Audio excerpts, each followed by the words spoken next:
Okay, can somebody confirm you can hear me?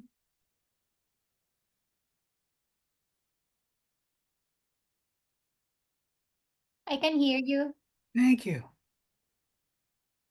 Boy, my computer is really slow because of the making the web page from the last lesson, the Zoom lesson. All right, let's see where we are. Lab 7.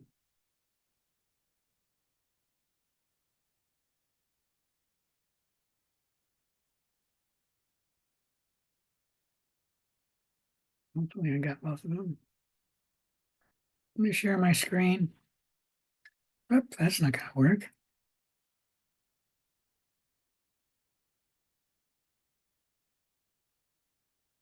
You know, they've changed. All right, you should be seeing my screen now.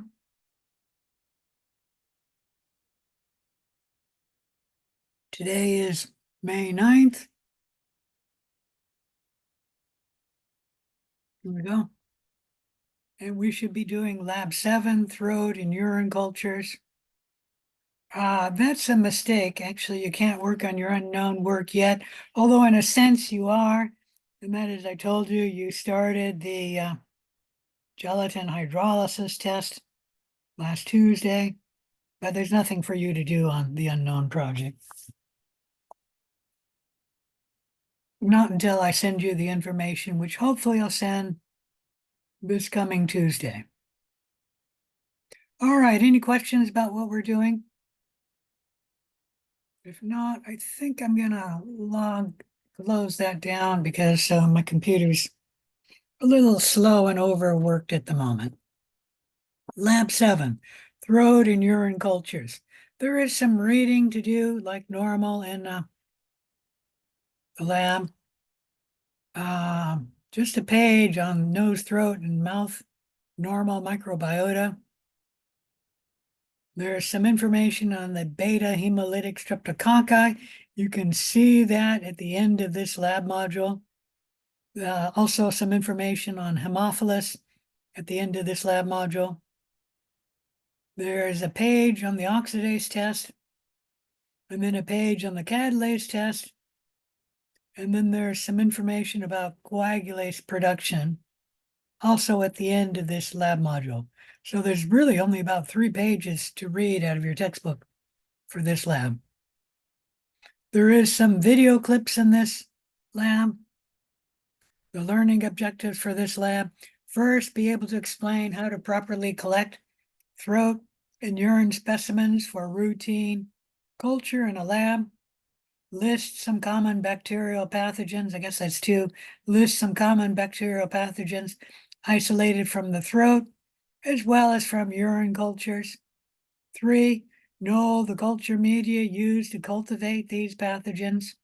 4, recognize which tests are used to identify throat and urine pathogens. And then 5, understand the principles and how to interpret the following tests: the catalase test, the coagulase test, and the oxidase test. Those are tests used for urine cultures.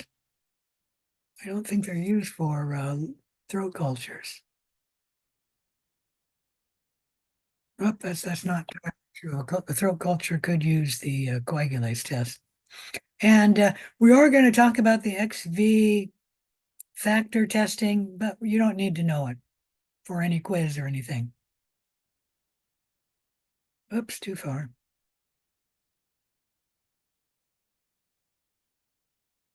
All right, once specimens are received in the lab, they're logged and processed in a timely fashion.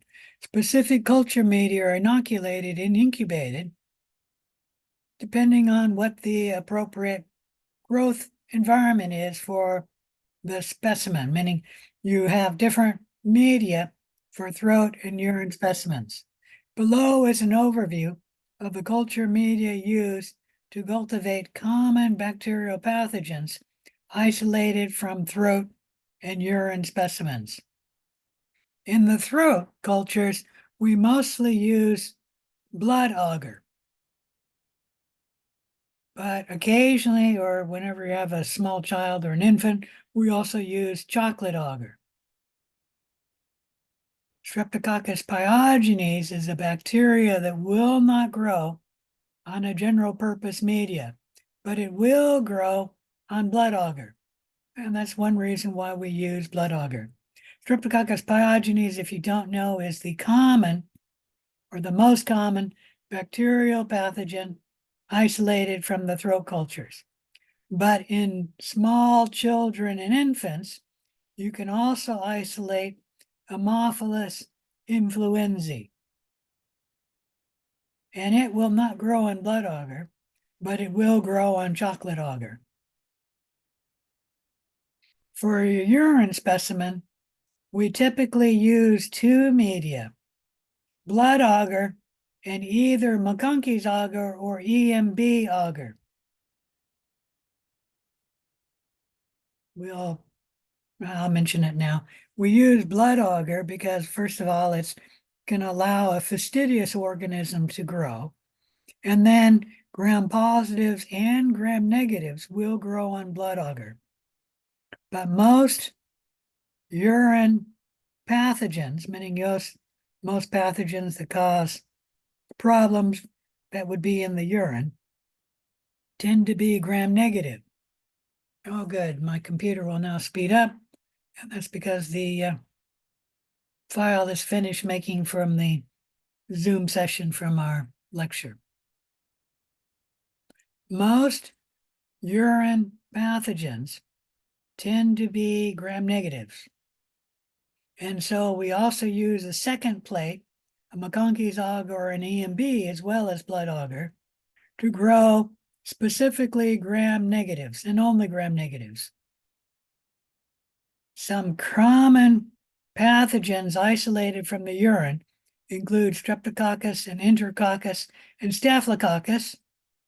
And all of these are gram positives, so you need to plate it on blood agar to get them to show.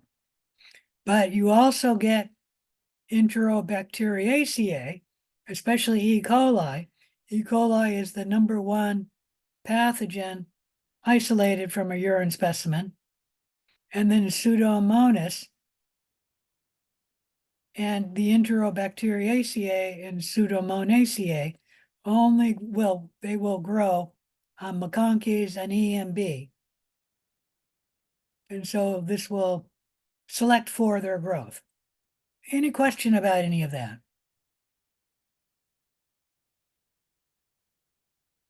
All right, for throat cultures, sore throats may be caused by either a virus or a bacteria. If in the throat, a clinician or somebody notices white patches on the inflamed tonsils or in the back of the throat, that is indicative of a bacterial infection. If the white patches are missing and the throat is just swollen and red, it's likely to be a viral pathogen. The most common bacterial pathogen is Streptococcus pyogenes, which is also known as group A Streptococcus or gas for group A Streptococcus. I don't use that term at all, but it's in this lab.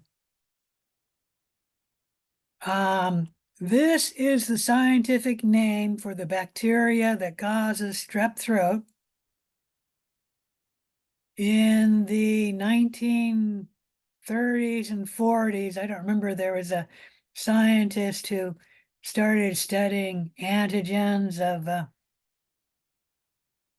different organisms that were human pathogens, and that's what group A Streptococcus comes from. I think it's the first antigen she isolated from Streptococcus, and that's probably why it was called group A. So I don't like using this term either because it doesn't tell you the species, although group A Streptococcus is Streptococcus pyogenes. Any question about any of that?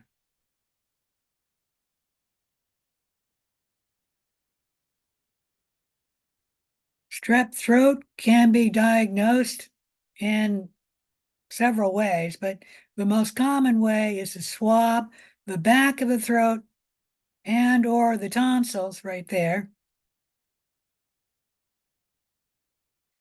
You do not want to touch the sides of the mouth, the tongue, or the roof of the mouth. That's not up there. But you do need to touch the back of the throat and the tonsils. And usually you have a tongue suppressor to keep the tongue down so it doesn't touch the swab. Oops, too far, I think. Nope. Patients that test positive for Streptococcus pyogenes are placed on antibiotic therapy. This is because Streptococcus pyogenes has a, oh, what is that called? I'm drawing a blank here. Glycocalyx, which is a capsule, because you can see it under the microscope, which helps protect the bacteria from the host immune system. And so it's very difficult for a patient to throw off Streptococcus pyogenes once they get it.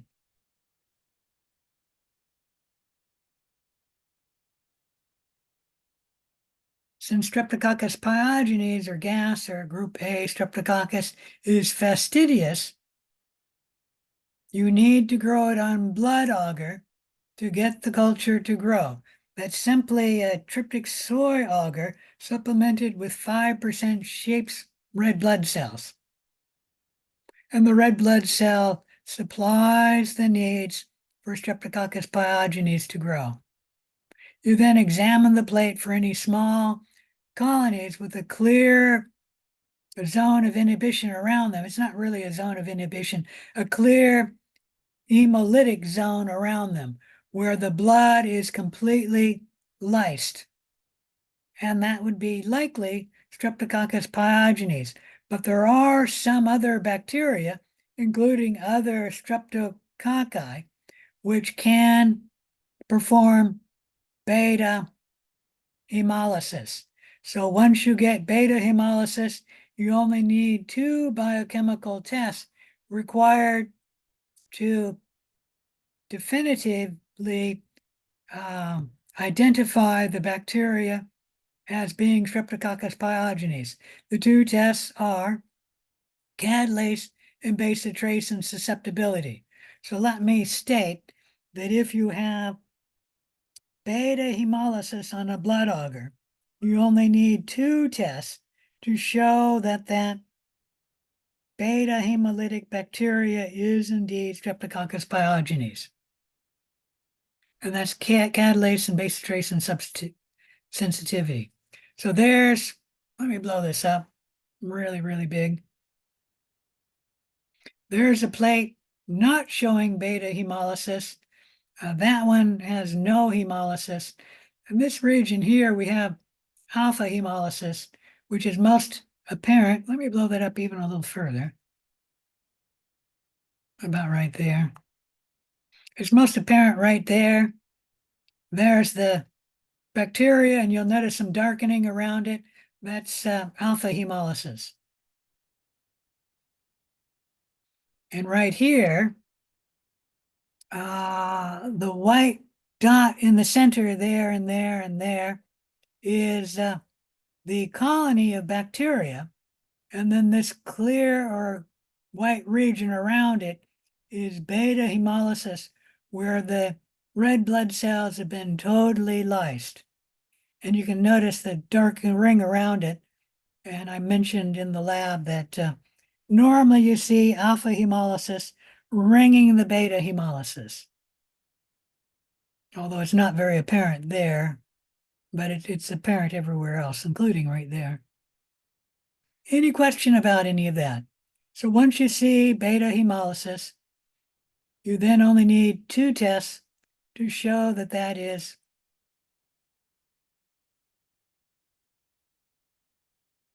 Streptococcus pyogenes. You can engage in the catalase test, which takes hydrogen peroxide, you put it on your bacteria. If the bacteria make catalase, they'll convert the hydrogen peroxide to water and oxygen, and that oxygen will create bubbling, If you have bubblings, then you know catalase is present. And there is an example of bubbling catalase positive bacteria in the hydrogen peroxide. This is a case of bacteria that are catalase negative, no bubbling. The bacteria that test positive for catalase make bubbles. Streptococcus and Enterococcus species, meaning these two families, test negative for catalase production. So Streptococcus pyogenes does not produce catalase.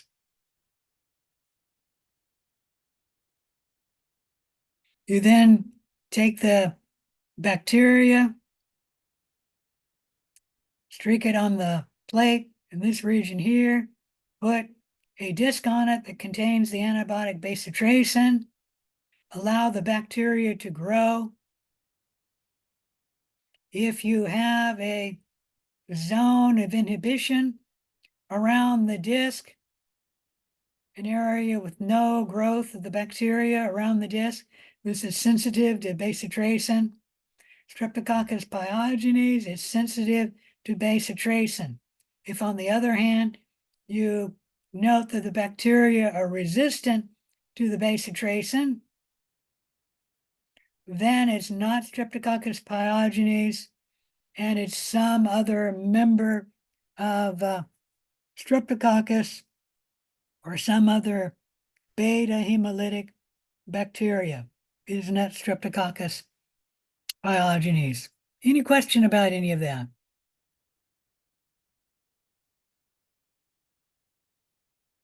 All right. So an example of Streptococcus pyogenes, and then an example of a beta hemolytic bacteria, which is not sensitive to bacitracin. Another organism that can be clinically significant when isolated from the throat is Haemophilus influenzae. It's a gram-negative coccobacillus.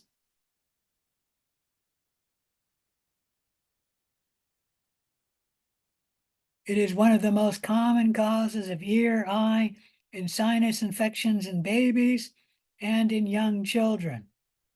Haemophilus influenzae is fastidious, but it cannot grow on blood agar. At least normally it cannot grow on blood agar. And that's because it does not lyse the red blood cells. And so the ingredients in the red blood cells that it needs, it cannot get.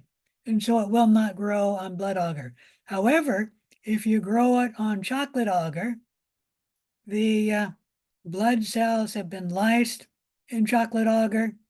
It's the same as blood agar, except you add the blood when the agar is really hot, like straight out of the microwave, not microwave, the autoclave. And that lyses the blood, that will release the growth factors that the Haemophilus influenzae requires. And then Haemophilus influenzae will grow on chocolate agar. You don't need to know what Haemophilus influenzae requires. It's actually NAD, and that's the V or 5 factor, and hemin, the X factor.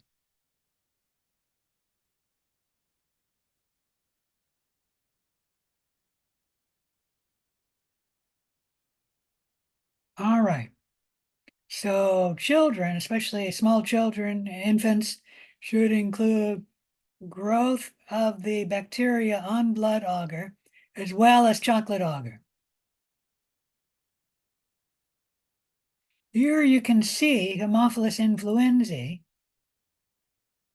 growing on blood agar. And what we've done is we've streaked Staphylococcus aureus this way on the blood agar plate. And then we streak the Haemophilus influenzae this way on the plate.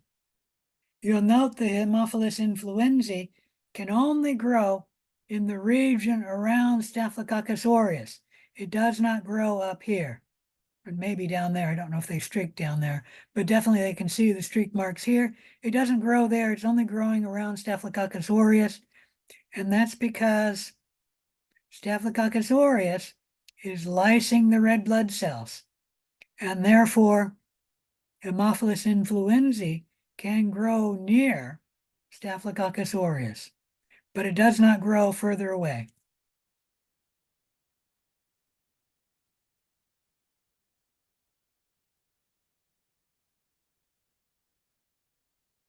All right, any questions about Streptococcus pyogenes and blood agar? If not, let's move on to urine cultures. Urine cultures are often used to diagnose urinary tract infections. That can be urethritis, inflammation of the urethra, cystitis, inflammation of the bladder, or polynephritis, inflammation of the, what do you call that? The urinary tract above the bladder. That's either the ureters or the kidney. Normally, urine in the bladder was thought to be sterile, although we know that the female bladder is not sterile. And I just don't know if the male bladder is sterile or not. However, bacteria can travel up to the bladder through the urethra. Females are more predisposed to developing a urinary tract infection than a male, simply because they have a shorter urethra. To sample the urine, normally you clean the genital area prior to collection, and then the patient starts voiding, and then you collect the urine in the middle portion of the urine. And normally the patient collects it themselves. This reduces the cultivation of transient organisms from the urethra. Doesn't eliminate them. The urethra does have a normal microbiota, and they will be present in the urine.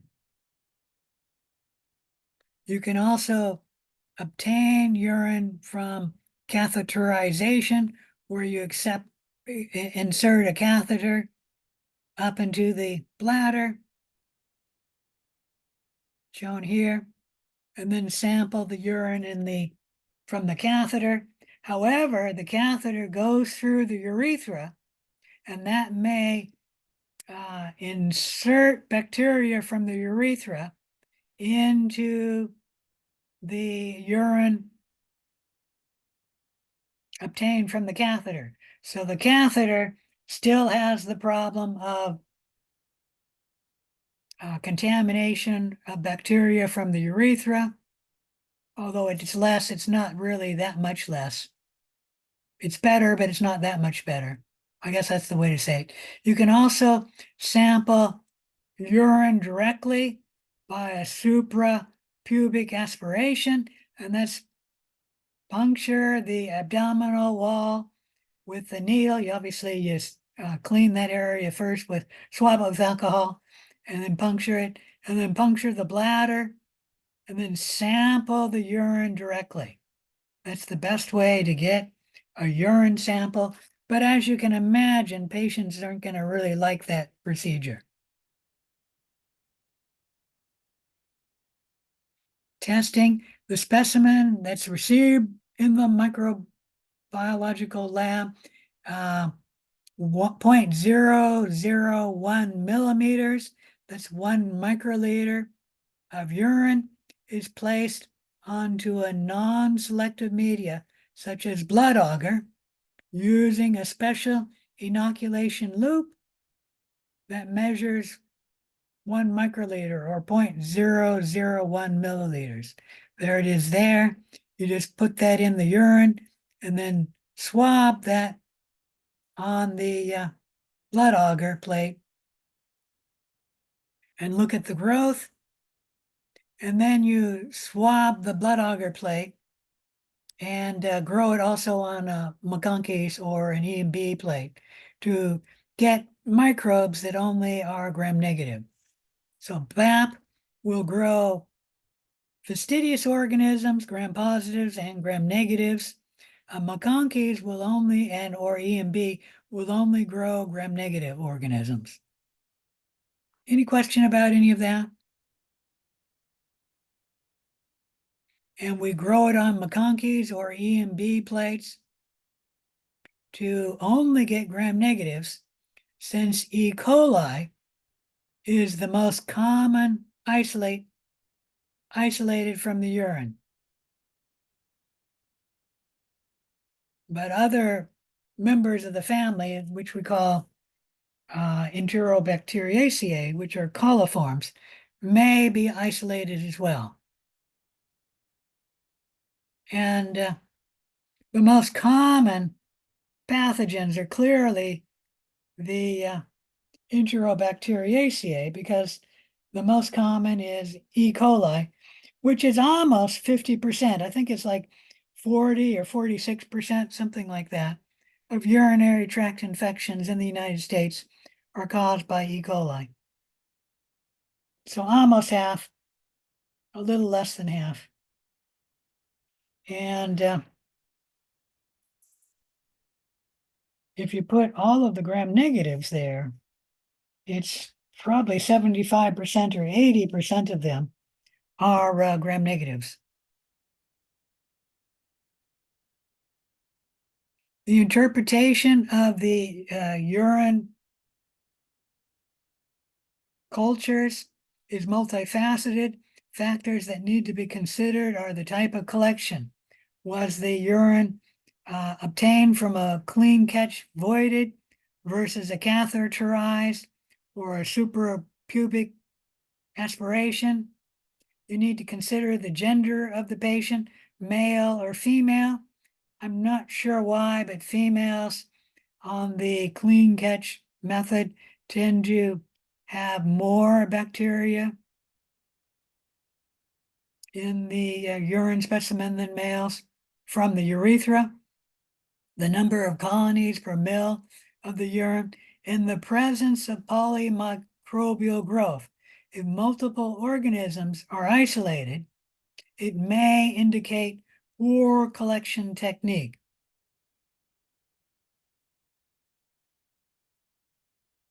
All right, once you have growth from the urine specimen, you then need to isolate it and grow it up as pure cultures.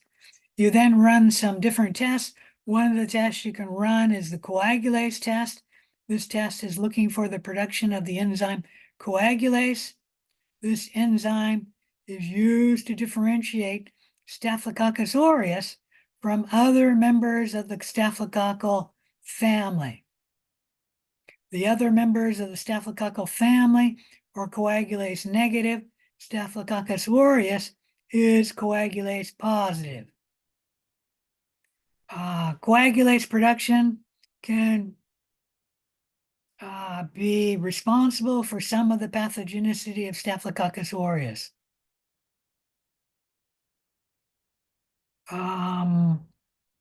Coagulase can help protect the bacteria from phagocytosis being seen and eaten by the immune system. In coagulase system, what you're doing is you're getting the fibrinogen from plasma or blood in the presence of coagulase will create a fibrin clot that we normally call a blood clot or just a clot. There are two coagulase tests in the unknown project. I'll always show you the tube test, but you could use the slide test where you have clumping of the bacteria in the presence of coagulase. The bacteria do not clump if they're coagulase negative. In the tube test for coagulation, you get clotting of the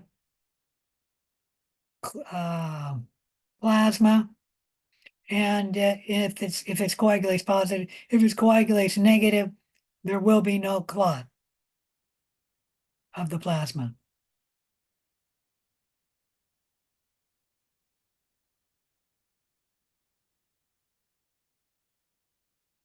All right. The most commonly isolated organism from a urine culture is E. coli. And then the most common are the members of the E. coli family, Enterobacteriaceae. But there is another gram negative, which can cause urinary tract infections. It's mainly Pseudomonas aeruginosa from the Pseudomonaceae family. It could be the Pseudomonas aeruginosa or any Pseudomonaceae may be differentiated from the family Enterobacteriaceae, and that the Pseudomonaceae are all aerobic and they do not ferment glucose. And the members of the Enterobacteriaceae are all facultative anaerobes,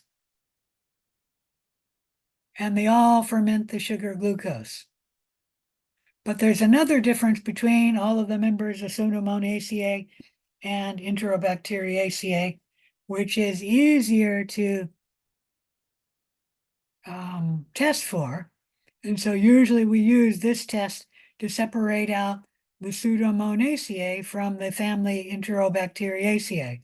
And that is the oxidase test. Oxidase test is looking for the production of cytochrome C proteins, which are in the bacteria that can perform aerobic respiration.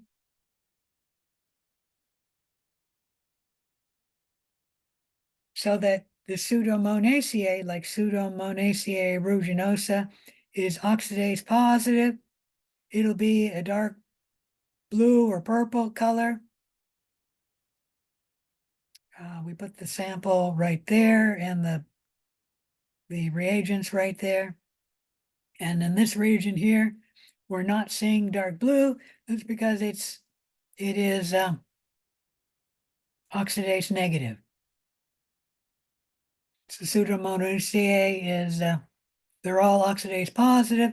The Enterobacteriaceae are all oxidase negative. Any questions about any of that? All right. You don't need to look at the references. Let's move on to our lab. You're not physically going to be performing any of these activities. Everything we do will be online. However, you will be held responsible for knowing how to perform these activities. We have a little video on the catalase test, a little video on the coagulase test, and a little video on the oxidase test. The virtual laboratories do not work anymore because they use Flash, so you don't need to use them. I think you don't even have the link for them in your copy.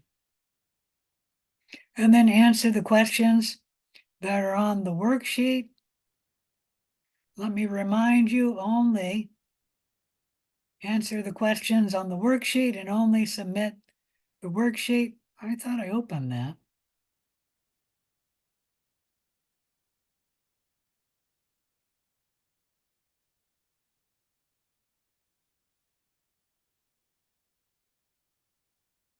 If you submit the lab module, you may get a penalty.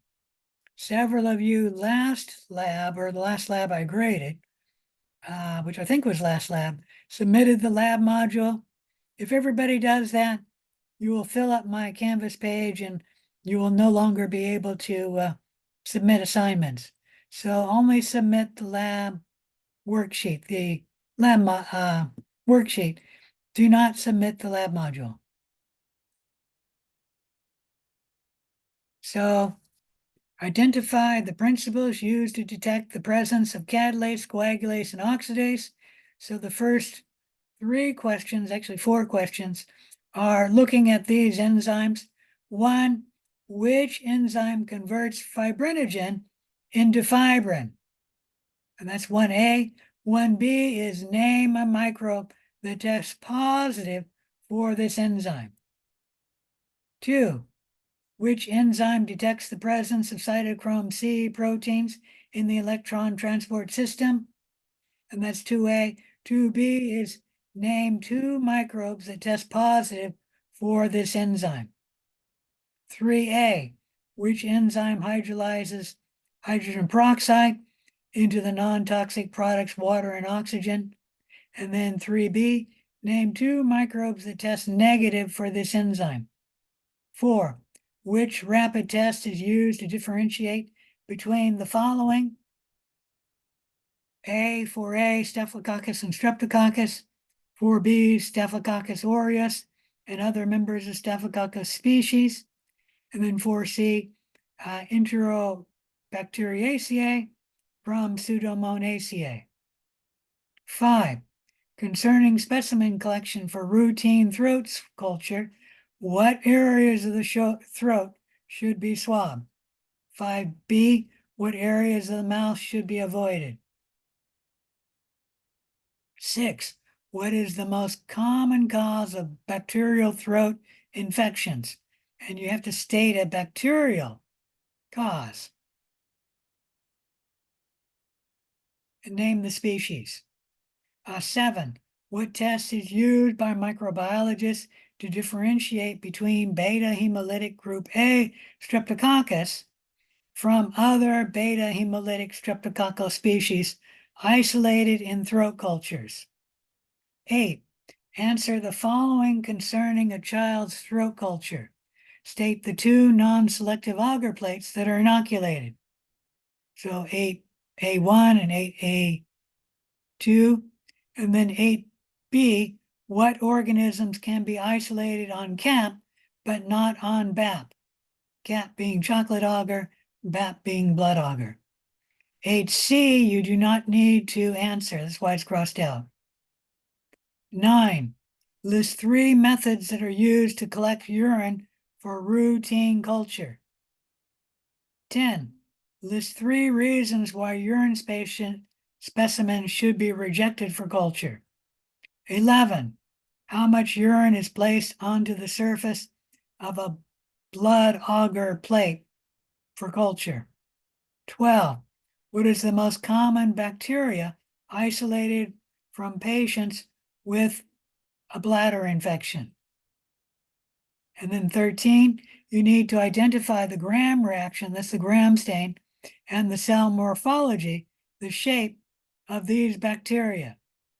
If you can't find the answer in the module, you'll need to do some research, but I think they're all in the module or the appendix to the module. So what is the Gram reaction for Staphylococcus saprophyticus? And then what's its shape? What's the Gram reaction for E. coli? And what's its shape?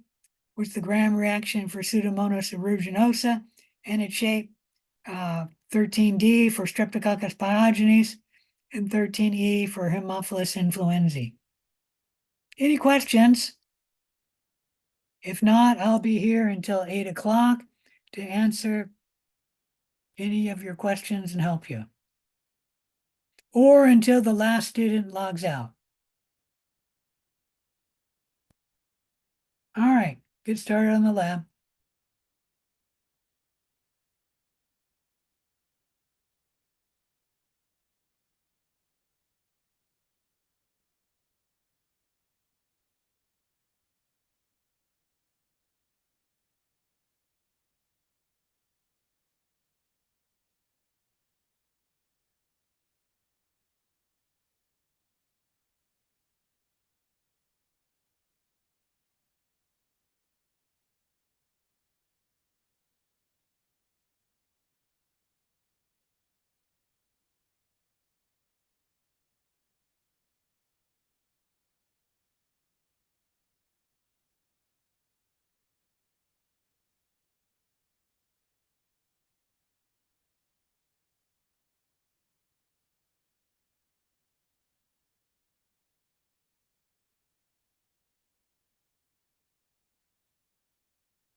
I have a question. Uh-huh. So when will you be sending out the email for the unknown report? Not until Not Tuesday. until. Boy, Okay. something's funny with my microphone. But not until Tuesday, because the gelatin test will take 1 week to run. Okay, thank you. All right.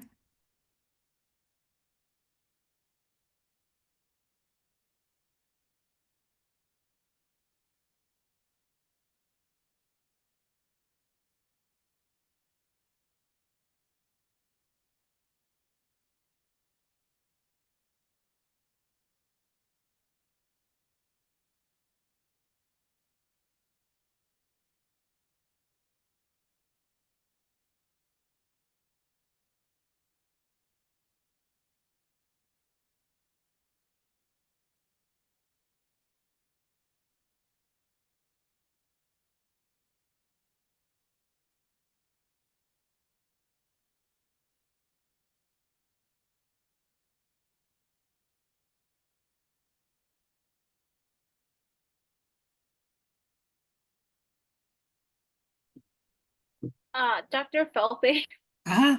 were you able to get my email regarding the quiz? Um, if you sent it today, I haven't checked my email today. I Okay. did check it yesterday and I don't remember anything about that. Skibidi toilet? Yeah. I'm Okay. sorry? Yeah, thank you. When did you send it? I sent it middle of the night because I had an emergency with one of my kids. And so, So it's the middle of last night? yeah, it was like 4 o'clock in the morning, I think. Okay, no, I didn't check it then. Let me check though, okay?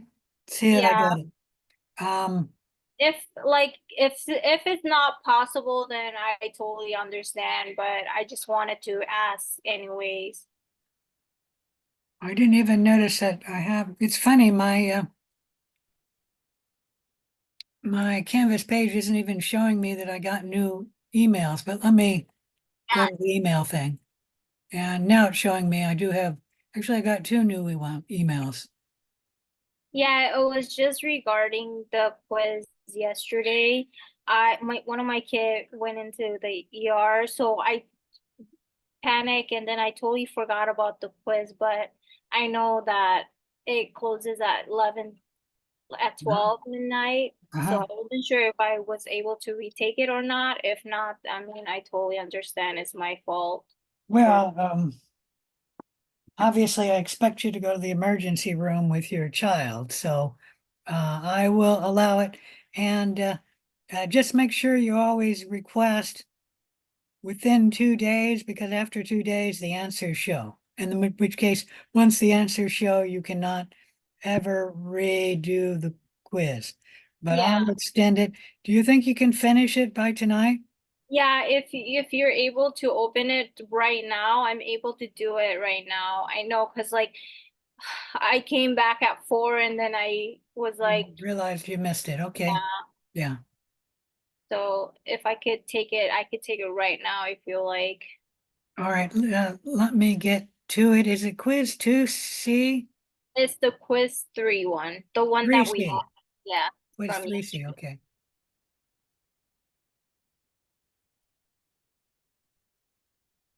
All right. There it is there. May 8th. I should have looked at the date. Yeah, I took really apologize and I do appreciate it. Well, like I said, if you took your kid to the emergency room, that's what I expect you to do. So that's a valid reason. Um, just a minute here.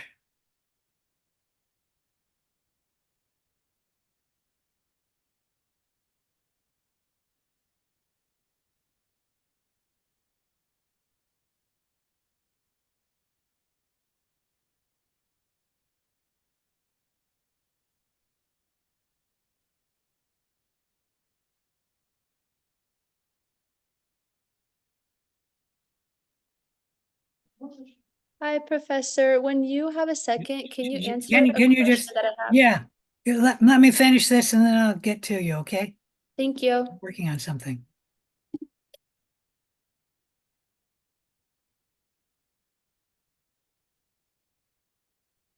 All right, let me see.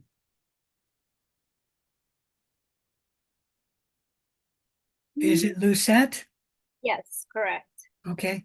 And I just wanted to know how you pronounce your name. I wasn't sure. And Yeah. we have, so you should be able to take it now until midnight tonight. Okay? Okay. Awesome. I really appreciate it. Thank you so much. All right. Okay. Okay, somebody else was answering your question? Yes, hello. I was just wondering, I was gonna email you, so I was gonna ask you, if it's okay if you can answer a question about the infectious disease paper. My topic, do you hear me okay? Yeah, I hear you fine. Okay, I typically work around this time, but today I didn't have work, so I have to always watch your videos the next day, so my topic is about rabies, and I've been stuck on pathology for a really long time. Sorry, I didn't quite catch that. You're stuck on what? I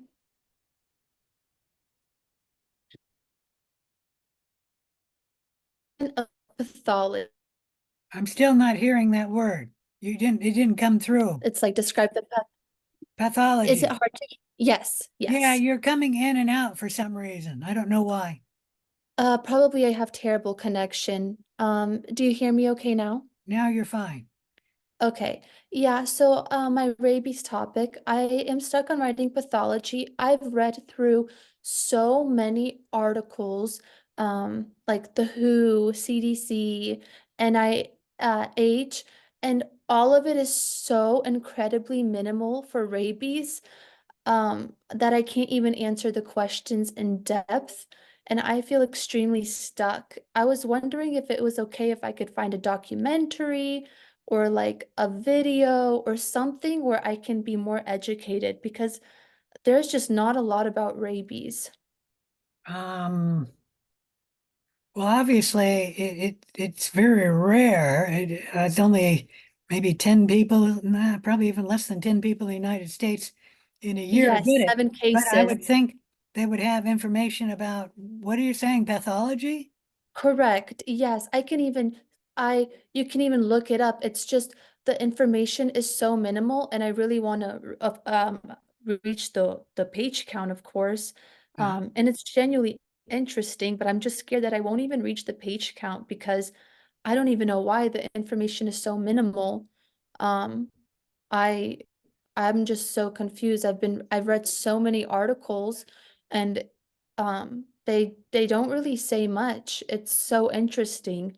And English is my third language, so forgive me if I'm not pronouncing it right, but the epidemiology.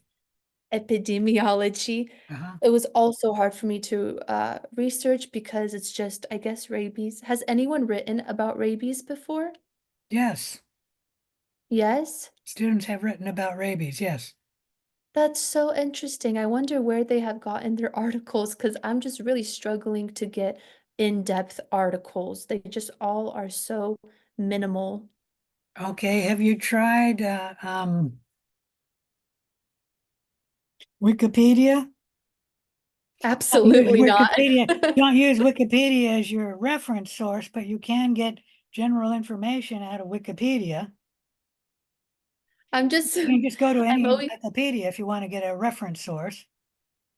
really Yeah. okay. So Yeah, I'm just, I'm I, a little surprised you're having trouble, but maybe the pathology, they don't know how rabies is killing the nerve cells. That's a possibility. yeah, that's what I'm having trouble. It's just very, the other sections I are don't very lengthy. remember It's easy. what I have read in the past with the pathology of rabies. I just don't remember. And I don't remember off the top of my head. I know rabies kills nerve cells, but I don't remember if they Correct. know how it does or does not. Yeah, it's a thing, it's a structure that I think it's rabies called is lytic virus. Just a minute. Oh, crud. I can't get off of this page. Let me go to a browser. I just know it contains like eosinophilic inclusions in the cytoplasm that are called Negri bodies, and that's how they know that someone has contracted the rabies virus is because of these Negri bodies. Okay, obviously you should be able to get much more information than just that. Yeah, and then I do have more. And then it's interesting because I'm reading articles and it's just saying how Yeah, um it rabies virus kills cells because it's a lytic virus. can you tell Wait a me minute, where wait a you're minute, wait a minute, wait a minute. I'm just seeing something here. I thought it was. It says rabies virus, however, does not kill cell lysis during release. It probably kills them while it's growing.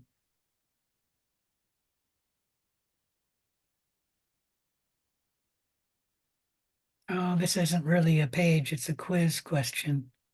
And I don't know what the answer to this is. I probably have to have an account. Yep, I have to have an account to get the answer. All right. Yeah. Um, I think rabies virus is a lytic virus. I'm gonna write that down Okay. just to have Let's that. let me go to the NIH page. I don't remember a whole lot of detail about rabies because I never really taught about rabies. It's really and it's genuinely very interesting to know how it replicates once it enters the central nervous system, but it just seems like there's articles that are not so in depth, and I guess that's where I'm struggling to um but also I'm an overthinker and I love to make things very in depth, so that's Uh-huh. probably why Well, I'm like I struggling. said, I think you should go to the encyclopedia or even Wikipedia just to get Okay, your overview. Don't use it though as a reference. You have to have something else to back up what they have. correct. Yeah, that's why I But was you just can avoiding use those. them. And I think Wikipedia has a whole bunch of information on rabies. I've got something here on the cultural aspect of rabies and everything you wanted to know about rabies, the life cycle of rabies. That would be I'm trying to look up, I believe it kills cells because it's a lytic virus, meaning when it replicates, it lyses the cells. And we'll That's talk see, about that I read about that it replicates, but I haven't seen that it's like that it lytic kills the virus. cells. Yeah. Yeah, lytic virus. Maybe I'm just missing it. Maybe it's just worded in a way that I can't understand Well, because when it infects a cell, uh-huh. what does it do to the cell? Obviously, it replicates itself.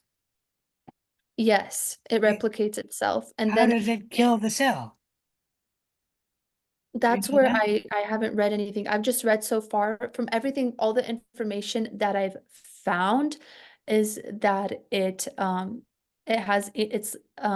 may contain like an eosinophilic structure, and then it goes into the neurons, and it in the biggest neuron cell, like the Purkinje cell, that's Uh-huh. where you find the Negri bodies, and that's how you know the rabies virus is present.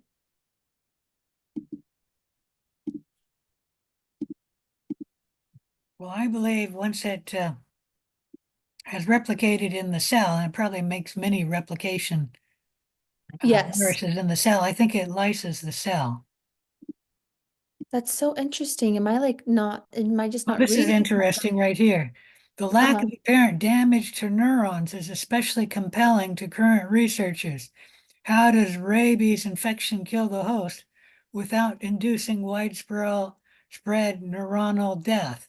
So that's saying it's not killing the nerve cells. So this is new to me. It's really interesting, Dr. Volpe, because is it Volpe? I don't want to be saying Yeah, it it's incorrectly, but Volpe. Volpe. Um, I had a professor named Mark Bolke, so it's just funny. It's very similar last names. Mhm. Um, but I've noticed that it seems like, correct me if I'm mistaken, but it seems that every article is different. They're constantly learning something new about rabies and they don't fully understand rabies themselves. Because I I know how it spreads in the body, but I'm not sure how it kills the host myself. and I can't find anything about that. Am I not missing anything? Am I According to missing this something? article, they don't know. Exactly. And that's what I'm coming to the conclusion. Should I add that in my paper? Yeah, like I said on this paper here, the lack of histopathological evidence of damage to infected tissue. Is this, may I know what So you're reading? this is an article about rabies. What the heck is this called? This is the National Library of Medicine, an article which is actually a scientific text.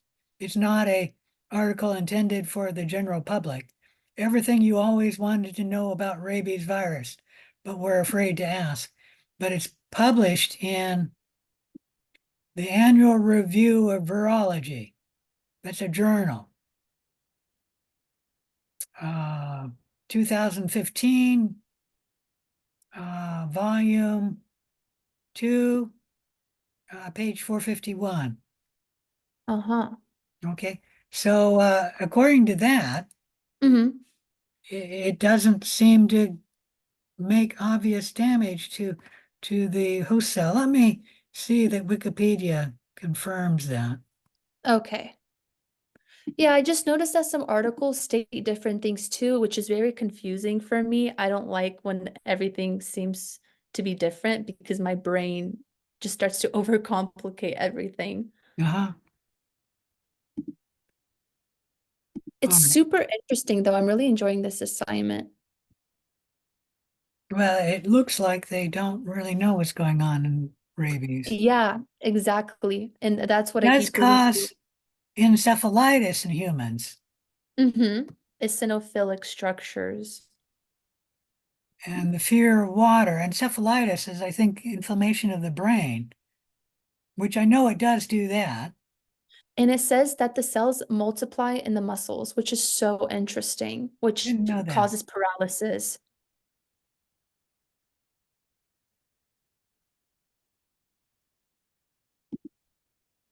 I guess I'm just worried about not reaching the page count. But again, I'm an overthinker, so I just always, I would think you shouldn't have that problem. You can just write a larger part on something else.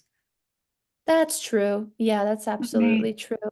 let me see if they talk about damage done after exposure, after onset, prognosis, epidemiology. Well, that clearly has information there. Yeah, I already finished my causative agent, my history, and my epi epi History. epidemiology, and I'm only a page and a half in with all of those. Yeah, it doesn't have any section on pathology or Yeah, that's it's what like, it's yeah, like it's so lengthy on every other subject, but uh-huh. then pathology, it's so minimal. Yeah, like I said, it looks like they don't know, which is Uh-huh. interesting. Okay. I didn't know that. Yeah, that's why I'm like, am I just not missing? Because in that that example that you have posted about Salmonella, the Uh-huh. pathology is so lengthy, and I'm like, why is there nothing on rabies? Why do they not know? Which I feel like they would know because it was Yeah, discovered in 2300 BC. it was discovered a long time ago, and normally they do know it kills people, so I would think it was damaging the body somewhere, Yeah, but it looks like it's not lysing the nerve cells, which is what I thought it was killing the I patient mean, by killing the brain cells, but it appears not to be that. is it okay if I read you? I have like 4 sentences if I read you what I have so far. Sure. Okay. The rabies virus affects the neurons in our central nervous system. Neurons act as messengers, receiving messages from different parts of the body, sending them to the brain, and bringing back responses. Infected neurons may contain eosinophilic inclusions in the cytoplasm called negribodies. These are noticeable in large neurons like Purkinje cells. Negribodies are a sign that the rabies virus is present. Rabies entered the body through animal bites, reaching the subcutaneous tissues, muscles, or mucosal surfaces. Research shows that it mainly spreads through neural pathways using retrograde fast axonal transport to reach the central nervous system. Once it has reached the CNS, it quickly spreads and infects various types of neurons. But then it's so interesting when I research what various types of neurons does it infect, they don't know. Well, it can infect peripheral nerves as well as the nerves of the Of brain. the brain and spinal cord. So obviously it infects the spinal cord and the brain. So I think it can infect any nervous system, any nerve cell, sorry. Uh-huh. Yes, I do know it's the peripheral nervous system and the central nervous system. But it's just that's where I kind of seem to be stuck. And I know like upon entry, the rabies virus, it releases a host cell, which like basically hijacks and replicates the RNA, which I Mhm. learned from the causative agent part.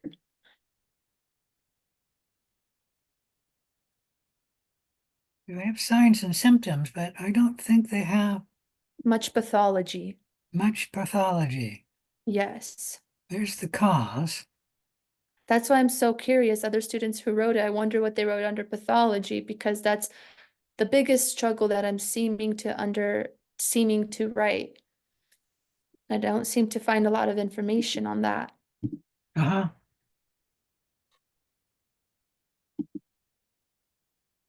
All right, here's something here where the virus undergoes replication in the muscle or nerve cell. Mm-hmm. The L protein transcribes 5 messenger RNAs, etc. Mm-hmm. Which I have under my causative agent. Uh-huh. Some proteins require pro-translation. No, it doesn't matter. The proteins are transported to the Golgi apparatus. When there are enough viral proteins, the viral polymerase will begin to synthesize new negative strands of RNA. Mm-hmm. I wrote this all in my causative agent. Well, this is much more than just the causative agent. This is the metabolism of the organism. Mm-hmm. But I'm trying to see if it's going to go on here talking about some damage to the cell. Yeah, that's what I'm having. Yes, that's what I'm having trouble to find as well. The virus is neurotropic, traveling along the neural pathways to the central nervous system. I think the only thing that I find is the only damage that it does is it causes inflammation to the central nervous system. But that's basically all I'm finding. And the neuron as a whole is what is getting infected. Uh-huh. But I can't find anything more than that.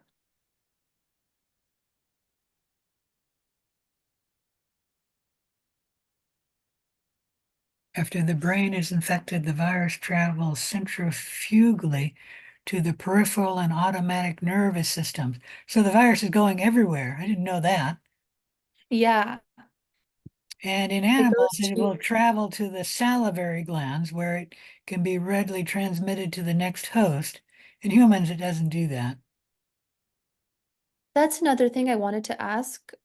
I'm only writing about what it does to the humans. Well, you can mention that it's a little different in animals because it travels to the salivary gland and that's how it tends to spread. Okay. Okay, good to know. Because I was just mainly focusing on what rabies virus does to the human body. Uh-huh. It is theoretically possible for rabies infected humans to transmit it to others by biting and otherwise. No such cases have been ever documented.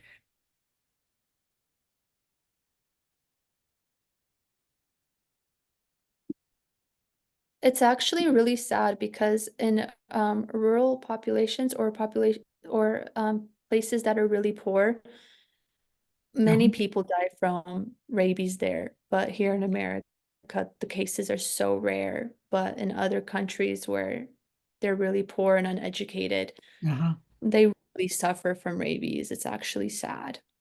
Yeah, I know. Well, they also don't have the easy diagnosis. Usually when somebody is bitten by a rabid animal, they'll get the rabies vaccine. And because the virus takes its time growing from the bite site, the muscle, to going to the brain, that the vaccine usually has enough time to come into play. Yeah. It's so interesting. Those symptoms typically don't appear for a very long time, and once they appear, it appears quick. Well, yeah, once symptoms appear, then it's too late because the virus is Yes. already in the brain. Mm-hmm.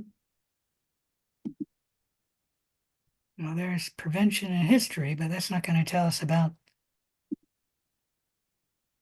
I watched a video on how it causes hydrophobia. Mhm.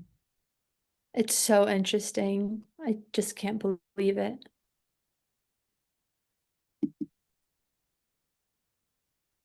Well, I didn't find much on pathology either, so I Okay. would say for some reason they don't really know. That's what I came to the same conclusion. Uh-huh. I came to the same conclusion I can because I send you- probably read, I'm not even overreacting. I probably read over 25 articles. like I said, I can send you this one article I found where it was saying everything you wanted to know about rabies virus. Please, that would be awesome. And it did say that they don't know what's killing the patient when you get rabies infected. Yeah, All right. that would be amazing. Now, Thank did you you so send much. me I an really email? appreciate it. I'm No, sorry. you didn't send me an email. All right, let me, I sent you a pic. I don't remember if you, because I'm sure many students email you, but I sent you an email asking if you can just take a look at my paper if I'm headed the right direction. You oh, said it looks, that was the one I just sent you that reply, right? yeah, Okay, so let me go look at my recent sent and I probably haven't. Valerie Tkachenko should be the name on my canvas, or Val Okay. Tkachenko.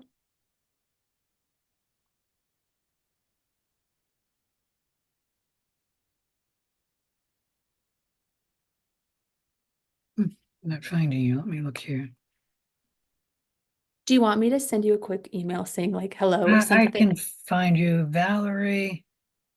Wow, that didn't TKA come. That didn't come up with Valerie. How do you spell Valerie? Got it? VALERIE. I-E. Mm-hmm. Oh, there you go. For some reason, Mm-hmm. it didn't come up when I did Valerie. All right. So I'll send you the link I have. Thank you so much. I really appreciate it.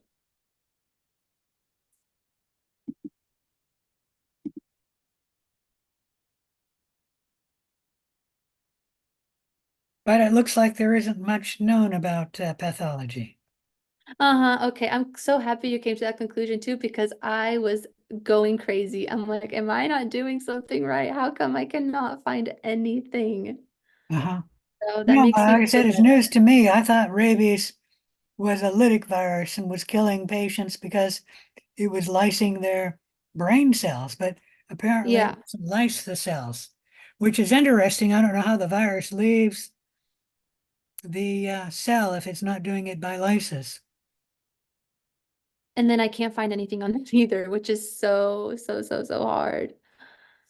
Uh, so I've been stuck on Yeah, it pathology. talks about viral replication, so it has to leave the cell some way, but I But don't know it just how. talks about the replication. It doesn't talk about how it does it. I've looked it up. How does the cell get I've looked up so many different things. Maybe I'm just maybe that article you sent me will give me something. Mhm. Okay, Thank you so much. you're welcome. I'm gonna take a break and then All come right, back and try to get to it. Thank you. you're welcome. Bye. Hope you have a good night. You too. Bye-bye. Bye.